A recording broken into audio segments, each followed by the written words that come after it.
like a radiant sun.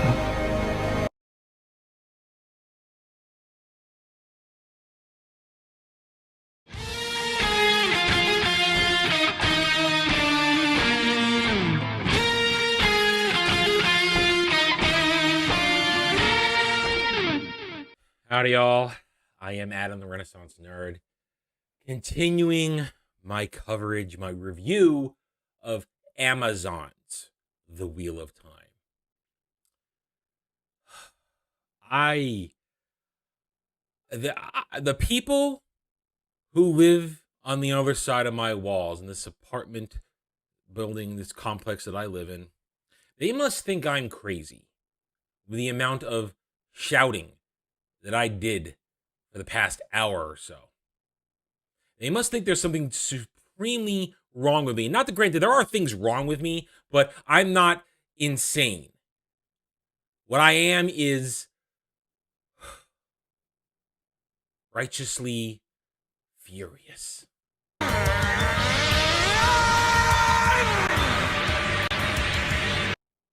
At this abomination of a show. Now, before we get into episode 4, I was watching the previously on the Wheel of Time moment there, and I caught a line that I must have missed yesterday because I was just trying to get through it and I missed it. Check this one out. Go! I'll find you. I'll find you. Isn't that the line that a guy is supposed to say to a girl? The hero says to the woman. I mean, let's forget the fact for a moment that that's not their relationship. Iguain and Rand's relationship isn't how the relationship is at all. But that's the line the hero says to the woman. I mean, famously, Daniel Day-Lewis says it to Madeline Stowe in Last of the Mohicans. I'll find you! Stay alive no matter what occurs. I will find you. No matter how long it takes, no matter how far. I will find you. I will find you. That's, as I said, that's what the hero, the main character, says to those who need saving. This show, on a regular basis, constantly is flipping it all around. Intersectional feminism at its finest. The women need to save the men. It's all over the place, and you're really going to see it in this episode a lot. But the women need to save the men. The women are powerful. The men are weaker. It's disgusting, is what it is. It's just destroying the natural storytelling methods. Yes, there can be strong female heroines. I use them myself. You're going to meet many strong female characters as we go through stories I want to tell you. But this is not how it works in Robert Jordan's world. The women are strong, but they're strong in their own right. They're not telling the men, I'm going to find you. I'm going to save you. A lot of times the women are fine saving themselves, but it's just the reversal. And this is what the SJW, identity politics, virtue signaling, intersectional feminist crowd want to constantly do. So that line, I missed it on my review for episodes 1 through 3, but then again, I was just trying to get through it in one piece. I can go a little slower on this one because it's just the one episode now, taking them one at a time, but it still damages my sanity. I think I understand finally when I chuckle at all the channels that I watch and they watch the horrible crap I don't have to. This Masters of the Universe Revelation had nothing on this. This is horrible. It is soul-tearingly bad. Right, this show is structured so horribly. Now that they've splintered the group, which the group does splinter naturally in books, but now that they've splintered the group, whoever's producing this, directing this, they have no idea how to properly pace or weave together the elements of this story, even of the crap story that they're telling us. The crap story, which, news to you, I'm sure, 90% of this episode is fan fiction of fiction. It's Wheel of Time fan fiction as told by Amazon, because none of this actually happens in the book. At least portions of it not accurately. And the only part that's remotely accurate is Iguain and Perrin traveling with the Tuatha Tinkers. Now, the only way to possibly recap what goes on in this episode is for me to talk about it in the actual plot chunks around the certain characters. If I jumped back and forth, I would sound like a madman because I'd be going, no. I'm going to have to tell it in each section. So we're going to talk about Iguain and Perrin with the Tinkers. Then I'm going to talk about Random Matt and Thom for the Bat. And then we're going to go on to what happens in the now existing Aes Sedai camp, which is holding Logain captive. In the last age, our people supposedly knew a song that brought harmony to the world. It was lost in the breaking. But if we can only find it again, people will live in peace. Perrin, Iguain, and the Tinkers. I'm starting with this because it is the only section of this episode that is remotely accurate to Eye of the World. Remotely, yet not. Because major character Elias, the Wolf Brother, the Wolf Master, whatever you want to call him, the man who initiates Perrin into the world of the wolves, is completely absent. He is part of their inn with the Tuatha, and he's supposed to be there afterwards when Perrin gets in trouble with the White Cloaks, but that may or may not happen. We'll see. Don't know. Largely, though, this entire section of the book itself is rather boring, and it's really meant to be a part of the analyzation of Perrin and his growing dichotomy of axe versus hammer. Axe versus hammer, something that Elias brings up, but Elias ain't there, so I'm not going to go over it. Point is, I've mentioned it before, that Perrin doesn't like the idea of killing, but he does it to protect, he does it to survive, he does it because he doesn't want to see his friends and family die. In the books, he was given the axe by his mentor, the blacksmith, in Edmund's Field, and he wielded it in the battle against the Trollocks to defend Edmund's Field, and he wielded it afterwards every other time trouble came up, and will continue to wield it for some time in the books before he must make the choice to choose the axe, which is just a slaying machine, but a hammer, which can defend and rebuild. But this Perrin doesn't do anything like that. This Perrin is an oaf. He is a sluggish moron who looks around like this.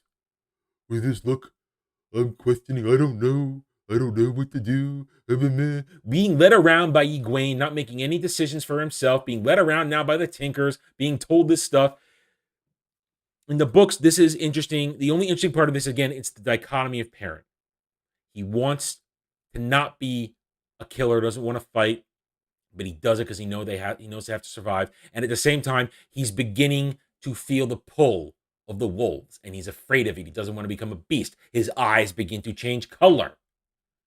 But that doesn't get touched on at all. In this one, it just comes down to old Tinker Lady discussing with Perrin about his basically touching on, yes, did you wield an axe? You look like you wielded an axe. Oh, I'm sorry for you, because, again, one of the only things they get right in this is the Tuatha are annoyingly pacifists. They are annoying pacifists who will let themselves be slaughtered rather than pick up the sword, which has its history and lore. And you find out what it is. You realize where they come from by book 4, The Shadow Rising. But they do kind of a weird, twisted version in this one, even pulling on some lore from Shadow Rising. If my eyes and senses are accurate, the story the old Tinker Lady tells about wanting to pick up the spear after the death of her daughter, the murder of her daughter, tied to an important flashback in the very concerning Rand in Shadow Rising. And it feels like they bastardized that to shtuck that in here for their pacifist reasoning. But this whole thing is about Perrin basically supposing to be suffering from PTSD from killing his wife, from wielding an axe, and he feels negative about wielding an axe because he accidentally killed this wife that he never actually had, and that he was seemingly cucked and simped with. I mean, if you realize this isn't Perrin. This isn't Perrin. This is an aimless oaf. Aimless oaf. And Iguain basically prances around. Those are usual now. This version of Iguain goes from hot and cold in terms of how she feels about things. 1 minute she's against something, the next minute she's for it. 1 minute she doesn't trust, the next minute she trusts. 1 minute she wants to get effed by Rand, the next minute, even though she wants to get effed by Rand, she has to do what's good for Iguain. So Iguain eventually is she's mistrustful of the Tuatha, and then she's trustful, and then she's like the dancing, and that's from the book. There was the dance. She was happy with the dancing, had a great time dancing with Aram, who she thought had a pretty smile. She was somewhat attracted to him in the books and felt only marginally guilty because Rand wasn't there. But in this one, it's I'm pining over Rand because he Fs me, and I like it when he Fs me. Me. I'm a CW show. Me. You see how it's already all messed up. It's already all messed up. It's aimless and pointless, and she's supposed to have a connection with Aram in this, and she does, but it's superficial. Oh, maybe you found your song. Look how happy you all are. Let's look at the stars together. So it's really took a boring section of Eye of the World and made it even more boring, where nothing really happens, and you get a paltry analysis of Perrin's character and his inner turmoils, because you don't have any of the other important factors that go into Perrin's inner turmoil with how he's changing and how the world is changing around him. All right, moving on to Rand and Mat. I'm here. You know that, right? Mat, Rand, and Thom for all of 5 minutes. This next section, stuff happens, but it happens in the wrong places. It happens in a place that didn't exist. It happens in a connection of events that are all out of order. Remember, I've expressed this in the previous video. In Eye of the World, Thom is part of the party from the very beginning. And he sees that the Aes Sedai, Maureen especially, is manipulating these boys, Rand, Mat, and Perrin. And Thom once had a nephew who could channel, and he got gentled, and he holds it against the Aes Sedai for doing that.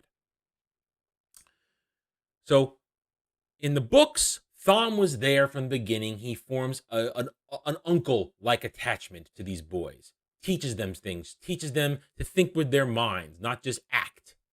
While Lon is there to teach Rand the sword, Thom was there to teach him to think critically.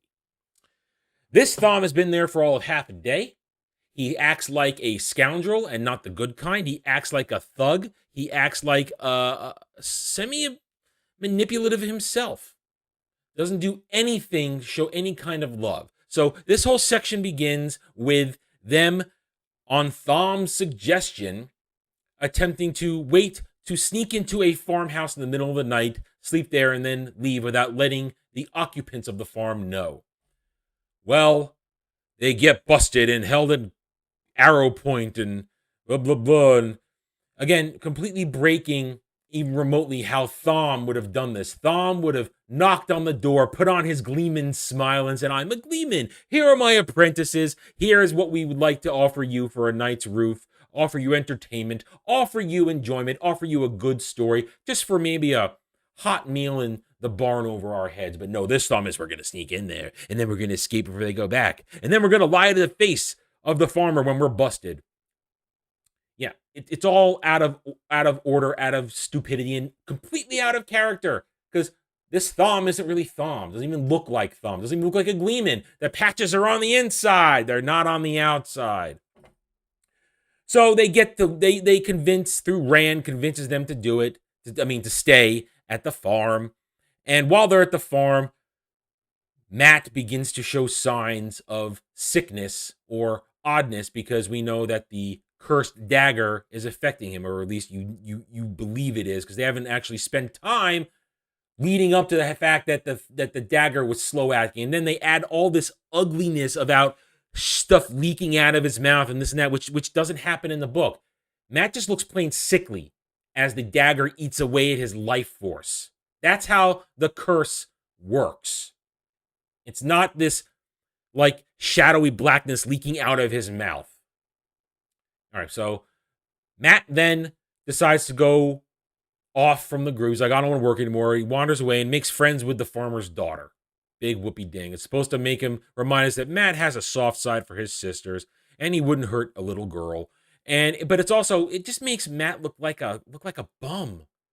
And he's so down and dour and sour. He's not the happy-go-lucky, I'm Matt with a smile on my face, want to shake some dice, want to look at the booty and snatch a pie out of the window. That's Matt. That's Matt Trimcothan in the books.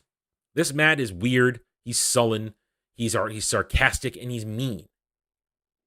Meanwhile, in a complete reversal of what actually goes on in the book, Thom thinks Matt can channel. And so he reveals his backstory, how he had his nephew, and connects with Rand, who hasn't shown any signs of channeling really. Not really. I don't count the busting down the door thing in the last episode, because there was no real evidence of channeling there. That was something weird. But it's complete reversal. Complete reversal. And so they shoehorn in Thom's backstory here to try and show that he wants to look out for these boys. I don't know, known them for half a day, suddenly wants to look out for them, as opposed to the book where there's a massive connection. We love Thom. Thom is a great character, and we all love him like our slightly shady uncle. So then things move forward. Matt disappears in the middle of the night after Rand has had a nightmare where Baal al-Zaman enters his dream. If you know who Baal al-Zaman is, you know that this is really meaningful, but they do it in a second. It's an effed up dream, unlike the interesting dream sequences in the book where he actually talks to Rand. And his eyes aren't always the flames. The CGI Baal al-Zaman is ridiculous looking. That is not menacing. It's not menacing, and that whole dream sequence is effed up and stupid. But Rand wakes up in a shock. Matt's gone. Thom's like, we have to find him quickly before he channels or does something bad. And they go into the farmhouse, and you see everybody's dead, and Matt is standing there. And for a moment, even I thought Matt had killed everybody under the dagger's curse, and it made me go, no, this is even dumber than I thought it could be. And it does get dumber, because then there's the Fade. The Myrddraal killed everybody in the house instead of going to kill them in the barn. But Matt with the dagger says, I feel you. Like he's possessed and like he actually could use it, which he can't, because that's not how the dagger freaking works. So then the Myrddraal comes down, and now we get a bastardized version of what actually happens in the book, where Thom, Matt, and Rand have actually made it to the city of Whitebridge. And they're there for a while. No, right here, couple seconds in, here's the Myrddraal. Thom actually goes toe-to-toe with it for a second, which is completely unrealistic, because in the book, he says, I can't fight it. And he stops it in the book by, like, grabbing it and throwing it and rolling down the hill. And I think there's an explosion or something. A lot of crazy shit happens in the book. And then Thom's out of the story for a while until later in the Great Hunt. But now Thom just says, go, take him and run. And he throws his dagger and it catches it, and he looks like he can go toe-to-toe. It's ridiculous. No proper build-up at all. No proper build-up at all. And it's just dumb. It's dumb, and they ride off into the night. They don't have his harp. They don't have his flute. There's been no build-up whatsoever of Thom teaching these boys how to survive on the road, which is important, because nobody has taught them how to survive on the road. That was part of Thom's job in the story, to be a teacher to them. But nope. Boom, gone. Thom's out of story. Thom was in there for literally an episode and a half, and it wasn't even Thom. So there you go. Two of our most important characters. Three, if you do count Thom, did absolutely nothing. Got a bastardized version of what happens to them in Eye of the World. And now we're going to move on to the part of the episode, everything that happens in the Aes Sedai camp that never happened in the book at all. And as strong as you are, your power is a trickle. It's a pinprick of candlelight against the raging sun that will be the Dragon Reborn. The Aes Sedai camp. This entire segment of the episode is bad fan fiction. Never happened in the book. And don't come at me with the whole, oh, they have to adapt things to make it work. This is complete fabrication. And by having these events happen, you derail all other events that continue in the progression of Eye of the World. You understand that. In Eye of the World, Maureen and Lon have no other contact with Aes Sedai. In fact, they're avoiding contact with Aes Sedai to keep the Dragon Reborn away from the Aes Sedai because Maureen doesn't trust the other Aes Sedai. They think that they will try to gentle him immediately, as we see is the intention of Liandrin, who was introduced way too early in this, to just gentle right away and forget everything else. So this segment of this episode also serves to shatter the lore completely. We continue in this whole segment with the fabrication that it was the dragon that broke the world. No, it was all male Aes Sedai that broke the world, not just dragon. He just kind of put the cherry on the cake because he was the most powerful.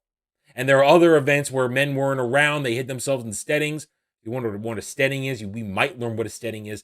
Hopefully, eventually, whatever. They're leaving these things out. We should have already seen what it was with Iguain and Perrin and the Tuatha Am, but oh, well, whatever.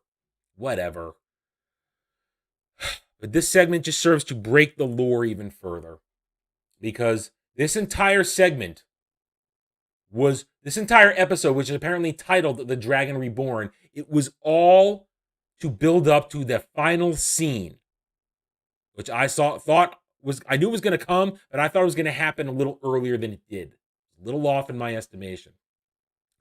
I mean, this whole entire episode begins with a flashback to events that happened off camera, with Logain taking the kingdom of Geldon and bringing the king of Geldon under his wing to make them all dragon sworn. We've wonder what the term dragon sworn is. Well, dragon sworn is what it means, sworn to the dragon, but they don't even use that term in this at all. They don't use a lot of terms, and frankly they've annulled a lot of terms in this because they destroyed the lore.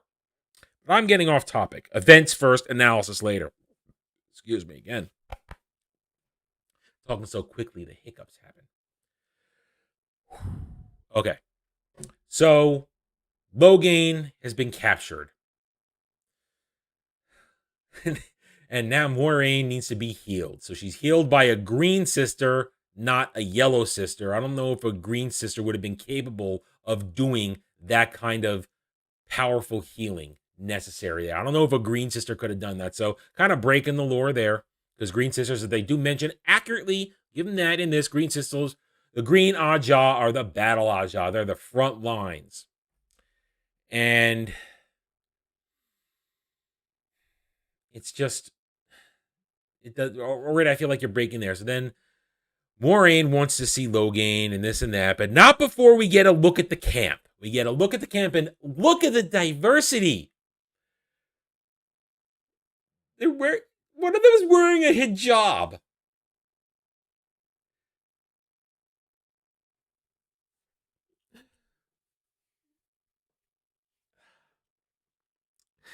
She's wearing a hijab. This is a fantasy world. Islam doesn't exist. Why is she wearing a hijab? Because some Muslim viewer, according to SJW logic, has to see themselves represented in order to feel connection with something. Right next there, here's another Asian red sister and two angry-looking white women. So get all your representation crammed into this encampment, along with some sexuality questions. So we get to Maureen. She wants to go look at, we'll see Logain. She offers to help shield him, and we get to hear more bullshit about how powerful he is. And this whole thing leads to they're doing this all for this conversation right here. There have been false dragons before. Women and men who've claimed the title for power or personal gain. Lore breaking continues. The Dragon Reborn is a man. All false dragons were men because in the real Wheel of Time and Robert Jordan's Wheel of Time, there are two halves to the one power. Satyr, embraced by women. Satan, used by men. They don't intermingle. They are separate, yet they're at the same time. Women channelers cannot see male weaves. Male channelers cannot see female weaves. You cannot see the opposing one power side. The opposite. They can't see it. But in this one, they're all drawing from the same one power. And for the first time, going back to old Tinker Lady talking to Perrin, we learn the Dark One has tainted it for men. But that doesn't make any sense when you think about it too hard. If you're drawing from one source, if the Dark One tainted it, how is it just tainted for male use? As opposed to in the books, the Dark One tainted Satan, not Satyr. And that's what drove men crazy and drove them to break the world. But no, in this one, it's all one thing. So their own stupid push for diversity. And after this is all about diversity and inclusion. Because it's all to make sure that women can be the Dragon Reborn. Because I'm putting it out there now, putting it on the table. There is a distinct possibility they're going to make Iguain the Dragon Reborn in this. Because at one point, when Lon and Maureen are sitting in a tent, Maureen goes, she's fretting about Logain, and Lon goes, is he as powerful as Iguain? Apples and oranges. Apples and oranges. But not in this retarded version. Not in this tarded version. So, this whole thing is about getting Logain in a position where we can eventually show off Whammon power. Meanwhile, we get a look at the warders through Lon and interaction with the warders, and these warders are pathetic. These are pale imitations of the warders from the books. They got no cloaks.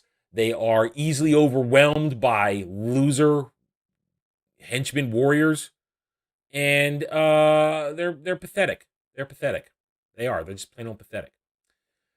Let's see. Lon is completely out of character in this. He's talking a whole lot. He's showing emotion. He's spiritual. Lon is not a spiritual man. He's a stone-faced badass who's a ball buster of sorts. But of course, we don't get that because all his training Rand didn't happen in this. All his moments with Nynaeve, where she was supposed to come in much earlier in the book and have actual interaction with Maureen and Iguain and Lon and have her feelings growing towards him and see his rejection of her even though he feels the same way. It's all supposed to have already happened at this point. Or begun to happen, or be happening, because in the books there is no encounter with the Logain party, who in the books have made their way to Camelin before going into Tar Valon. And yes, Tar Valon is mentioned in this episode by the Tinkers, but they have not linked it to the White Tower. So if you are not familiar with the books, you still have no idea that the White Tower and Tar Valon are still the same place. You understand that this writing, it's all convoluted, it's all disjointed, it's not properly connected, it's not properly, again, say the word, woven together. So, you have now, at the same time, you have Nynaeve and Lon coming together in a very awkward meeting. An awkward pairing now. It feels awkward. It feels rushed. It feels forced. It doesn't feel emotional. And in the book, it's supposed to be bittersweet immediately because Nynaeve comes right out and says, I love you. And Lon's like, I can't be with you. I can't do this. I'm committed to Maureen, committed to my mission, committed to all this stuff. And she's heartbroken, but she holds it in. So that's forced. And then at the same time, it's all done so that we learn that there are 5 Dragon Reborn candidates. So no sooner is everything looking like it's okay than Logain's army of like 50 guys, mind you, it's an army of 50 guys, come out of nowhere and attack the camp and cause a ruckus, and a battle ensues out there in the field. And again, here comes more lore breaking. The Aes Sedai are using attacks that Damain are supposed to use. Damain, if we get that far, you learn that they are other female channelers from across this ocean. I won't say who they're connected to because that's going to be too much spoilers. I want to see if they even do that in this before I get there. But Damain use the one power to attack by blowing up the earth and this and that. And yes, it looks like, I can't quite tell if they're using wind into earth or earth, but still, the Aes Sedai should not be attacking using the one power like that. It doesn't work like that. They're not supposed to. The 3 oaths, I'm pretty sure, are supposed to forbid them from attacking human beings like that. Against minions of the shadow, they can do all kinds of crazy shit. But against people, they're not supposed to be allowed to do that. But yet they're doing it all over the place here. Now, this battle here was where I thought the final scene was going to happen. I thought that's what was going to trigger it. Because you got Nynaeve being like, I stab a guy who's coming at me with an axe with just my knife, because he seems to suddenly completely fall apart as he begins to attack her. Like, he's on target and then he just shifts and he's wide open for the stab. It's really dumb. And the waters are looking like fools out here. They're doing shit. And so meanwhile, in all this, Logain breaks free from his barrier. And a brief fight ensues. And the clip I opened with, and Maureen talking to him, telling him, you're not the Dragon Reborn, you're just mad. Meanwhile, in the books, Logain had not gone mad yet. Logain, in this, they pretty much tell you as soon as you start channeling, you go mad. In the books, it takes a while. You don't go mad instantly. It takes a while. It takes years. In fact, in some cases. But Logain's already mad. He's mad. He's hearing voices. And that's enough time for... And that's what Maureen distracts him. And then the other Aes Sedai, her sister's coming there, and they start to put a barrier. But then the sister who was there got killed, and her water comes in. Because when a sister dies, her water feels it, and they're broken. It breaks them a bit because it's a very deep bond. They talk about how deep the bond is between a water and his sister in this. So he charges in there at that point when they have him contained, and it does something to the barrier, and he breaks free with his black tendrils of one power, which of course, the whole representation of the one power in this is effing absurd, how they do it. It's really stupid. It's like it's not even really doing anything. It's just kind of whipping out and doing stuff as opposed to weaving elements and creating things. So when that happens, shrapnel goes everywhere. People are wounded and dying. You see Maureen gets stabbed again. Lon's bleeding out from the neck. Nynaeve comes in, and suddenly she's overwhelmed with grief and anger. Now, they touch on... They're partially accurate when it comes to Nynaeve in this. In the books, during her initial training with Maureen on the road, because she's with them long enough, that she gets initial novice training with Iguain from Maureen to use the one power. We learn that Nynaeve, because of her stubbornness, because of her rejection of so much stuff, she cannot access Satyr. And I'm saying Satyr because that's what the female channelers use. Satyr. She cannot access Satyr unless she's pissed off. Because then all her barriers drop and she just goes to town, and she's a prodigy. She's a prodigy. She sees something once, especially when it's healing, and she can just do it. She just does it instinctually. It's incredible. Nynaeve is a prodigy channeler when it comes to healing and stuff like that. But she needs to get angry, and she's like that for the longest time in the books. And they get one other thing right, that Nynaeve is immensely powerful. She's arguably the most powerful female channeler in the whole entire story. We're not talking about Lanfear. We're not talking about other female Forsaken. She's stronger than Iguain. She's stronger than Elaine. She's the strongest one, which is why Rand uses her so often for important things as the story goes on. But here we go. She has her rage moment, basically her Super Saiyan moment, her stupid braids, her ethnic braids, fly up in the air. You can see it in the blow up there as she rages and her power explodes. Because remember, Maureen alluded to the fact that the Dragon Reborn's power is like a blazing sun. And it's a blazing sun, and then there's Logain. Oh, it was so brilliant. Because in this one, because they're drawing from the same source so that Logain can see. You see where I've been going with this? I've been leading up to it. They did all this thing so that Logain can see how powerful Nynaeve is and be convinced she's the dragon before then they grab him and they gentle him. And in the process, of course, her outburst of power magically heals everybody. That's not how it works. She didn't weave anything. She didn't do anything. She just had a Super Saiyan outburst of power. And it healed everybody. And then everybody's looking her amazed. And there's that ugly puss. Because I'm sorry, that's not a pretty woman. Sue me. I don't think she's pretty. I don't think any of these women are pretty in this show. And these should be drop-dead gorgeous characters. So that's the end of this farce of an episode. Time for analysis. Look how they massacred my boy. In the end, this episode, if this show had any chance of staying on the rails and giving us anything that remotely resembled Eye of the World, that's gone. That is not going to happen.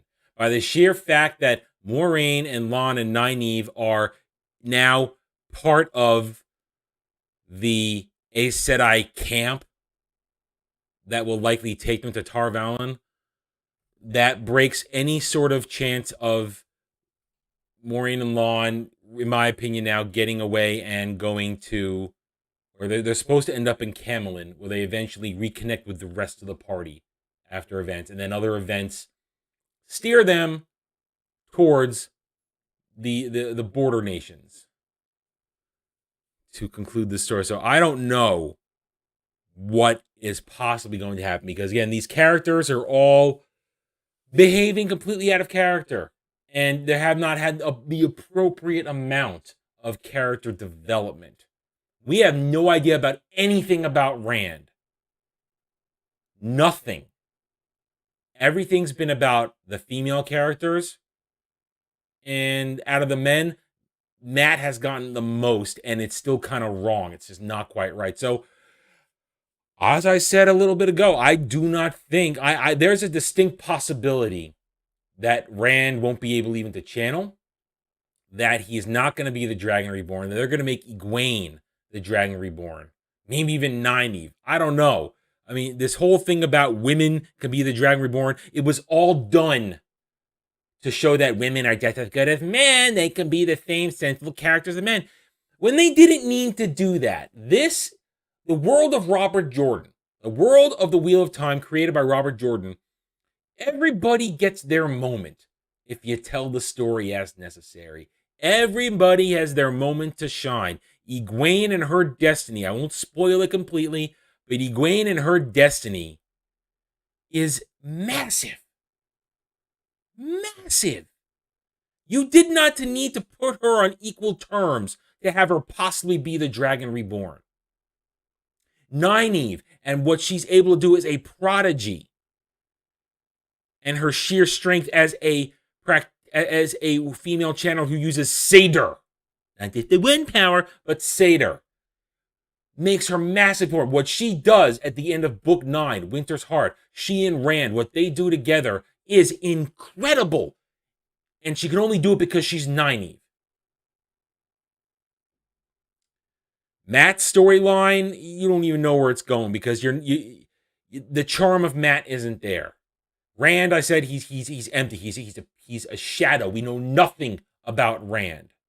And Perrin is an oaf. He's a goof and an oaf who is suffering from manufactured PTSD about the wrong subject matter, about something that never even happened in the books. And it completely destroys his character growth because he hasn't achieved any of the growth points, any of the proper story flags that have him develop and grow as a character. We've heard nothing of Taverin anymore. We don't know anything about Heron-marked blades. Because of the way they've changed the power, we know nothing about the true taint of the power. We know nothing about the Age of Legends. They haven't talked about anything. They haven't given you any proper lore dumps. This show is a disaster. Going forward, I don't see how it can possibly resemble Eye of the World, let alone link to any of the other stories. And we know for a fact that they're taking elements from other stories and putting them in here. I read that someplace. Correct me if I'm wrong. This is a disaster. The one power is used all wrong. The characters are being properly underdeveloped. And our true main character hasn't had any development at all. Rand is the central character to all of this. He should have had most stories. And if they had taken the time to properly tell this story, you needed 15 to 20 episodes.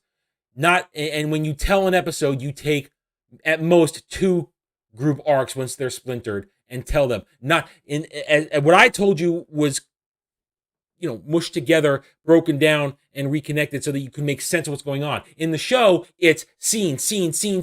They're telling you like a crummy, serialized, regular weekly television show instead of a properly serialized story, character-heavy show, which you need to devote entire episodes to a character or a couple of characters and where they are.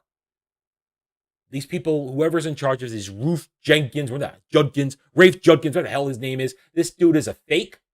People who are praising this as real of time, saying it's true, saying the spirit is there, they are lying to you, they're lying to themselves, and as somebody put it in my comments yesterday, they're putting their agenda over telling the truth about this series. So, I think we are at the end of this review. Yeah, we're done. Thank you for watching this review. If you liked it, a like would be appreciated. If you're new here, I invite you to subscribe to my YouTube channel. You can also follow me on Odyssey, here to give you my straightforward, unvarnished take to earn your trust and support so I can return escapism and entertainment. Share the video. I'm being told that people are having to work to find a video like this. So if you like this video, share it. Share it so other people can see the truth of Amazon's Wheel of Time. And please comment. Real comments are great. It is the best thing you can do. And you don't have to agree with me. You can have a different opinion, and I'm sure we can still find common ground because normal people can find common ground. We are not SJWs. We are not stands who get both barrels. I don't care what they think. I will never care what they think because they're cowards behind keyboards, and if we don't pay attention to them, they have no power over us. So thank you again for watching. See you next episode. Howdy, y'all. The first chapter of my fantasy novel, Guardian of Innocence, is now available for free. Click the link in the description below and join me in an old-school good versus evil story where Cole Lares, a disillusioned mercenary, suddenly finds himself dropped into the middle of a destiny he never asked for as the protector of Jania Sarine, a blacksmith's daughter who may hold the answers to finally stopping a millennia-old threat to the world of Rosetta. Cole's perceptions of love, family, trust, loyalty, as well as his very beliefs in fate versus free will shall be tested as he struggles to keep Jania safe from the minions of the dreaded Zabor Tal, former champion of the gods and now ruler of the long-forgotten Yis Empire. Click the link below, enjoy the first chapter, subscribe to my YouTube channel, and help it grow so that I can bring you the full story in the near future. Thank you, and enjoy the video. Thanks for watching, everyone. I don't do Facebook. I will never do Twitter. If you want to reach out to me, email me at therennerd@gmail.com. I'm on Getter now, at @TheRenNerd, the Geeks and Gamers forums under @ROAS, and you can also follow me on Odyssey at The Renaissance Nerd. Thanks again for watching. Take it easy.